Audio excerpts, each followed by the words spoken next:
Good morning, my name is Benjamin Moeller. I'm a paleontologist, and heaven is a place we don't belong. The weather's looking nice today, so let's say you and me do a little day trip. Sound nice? Let's do it. Here's our destination for today. Not this exact hill necessarily, but the Naco Formation, which is what these rocks are made of. This is mudstone that was deposited at the bottom of a seaway here in northern Arizona 309 million years ago. You wouldn't think that you would find marine fossils in Arizona necessarily, and yet here they are. A lot has changed in the last 300 million years, as you would imagine. The many clam-like shells that you can find in slopes like these in and around Payson, Arizona are tens of millions of years older than the dinosaurs. These two on the right here are called Composita subtilita. This one on the left is called Anthracospirifer oxyguus. Down in the comments, there'll be a pinned post that has links so you can learn more about these species.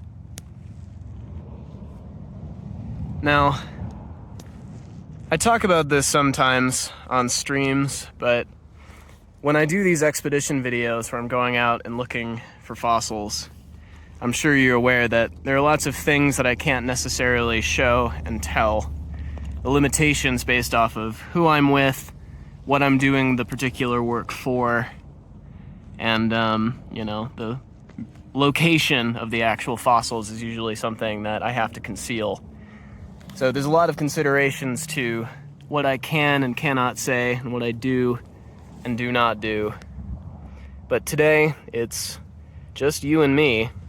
So I thought I'd share a little bit more, not just about the Naco Formation, but about my own history with this place.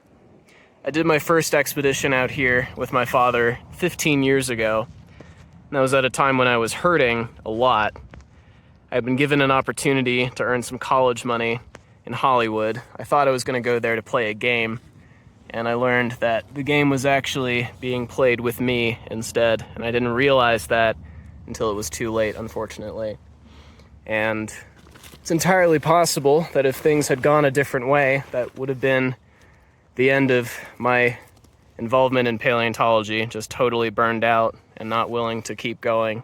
But my dad went on the internet and tried to find new places that were local to us where to go. The site is only about an hour and a half away from where I grew up. And so we came out here and I started anew, learning about an entirely new place, section of time I had not visited before.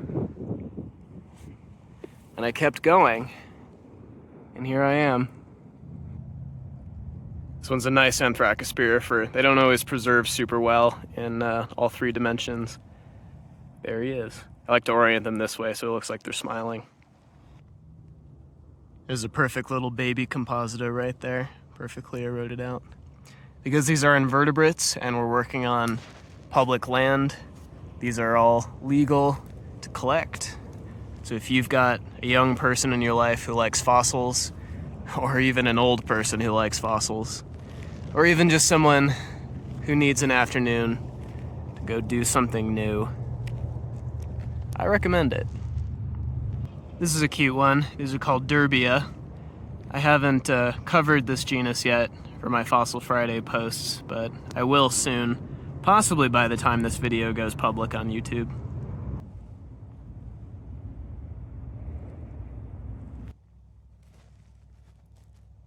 I've learned over the years that fossil hunting is just one of these beautiful, cathartic things.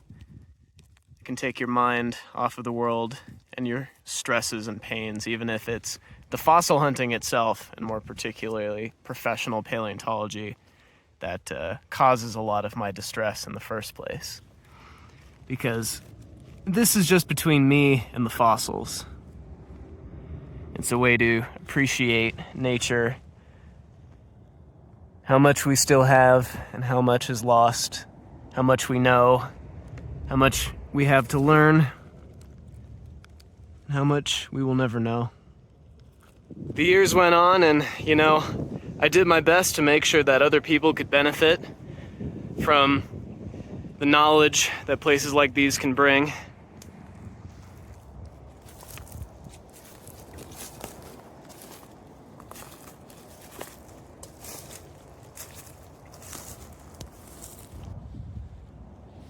Hi, beautiful. Wow. This guy is cool. This is a shark denicle. This comes from one of the various species of shark that used to swim around in the same sea.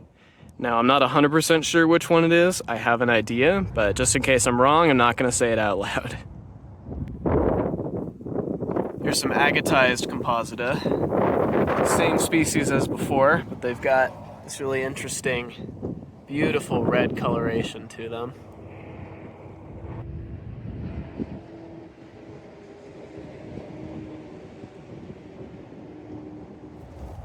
Sadly, some things don't change, and being burned sometimes is just part of life.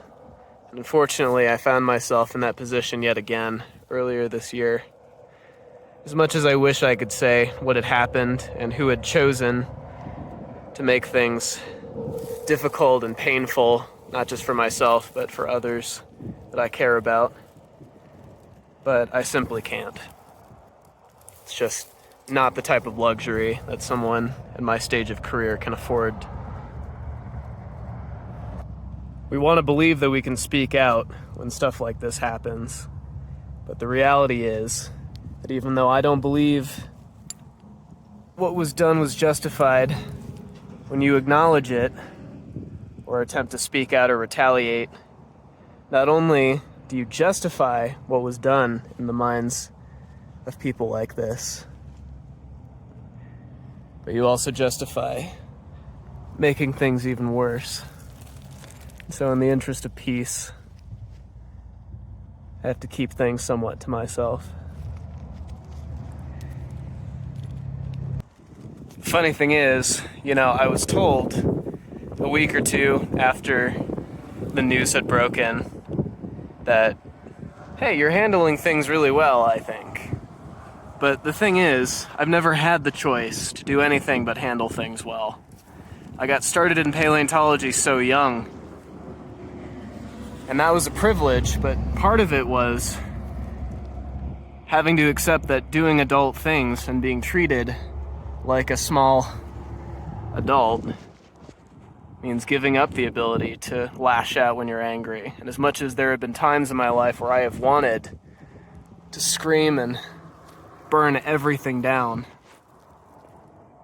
that's just not how this stuff works. So you stay polite and you say thank you, even when what you want to actually say is how dare you. Even when you wonder, if being polite gets you this kind of treatment, what's the point of being polite? And the answer is that you keep things together and you keep it professional and courteous so that other people can help you. Because there are always more good people in this world than bad. I do truly believe that, as much of a cynic as I am. And in my case, I have always been lucky to have more than enough people willing to help me out. And so for this issue that arose, a lot of good people, we put our heads together and we did some hard work. And we managed to replace what had been lost and fix the problem ourselves. And that's what's important to focus on. So, I'm out here today, alone, but also with you, to spend some time touching outcrops, try to focus on moving forward, think about things that work and not things that don't.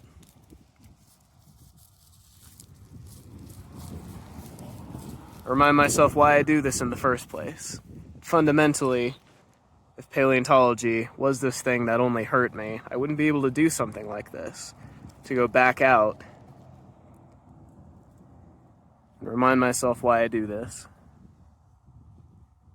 No matter what you do in life, you need to find something that gives you that kind of ability to recharge. Sometimes these exact things are what you need to really give you a kick in the ass to do what you've always really wanted to do. In my case, that's my goal. You're not going to be able to see it yet, but soon I'm going to have something very special to show and to share with you. Thanks for watching. Be well.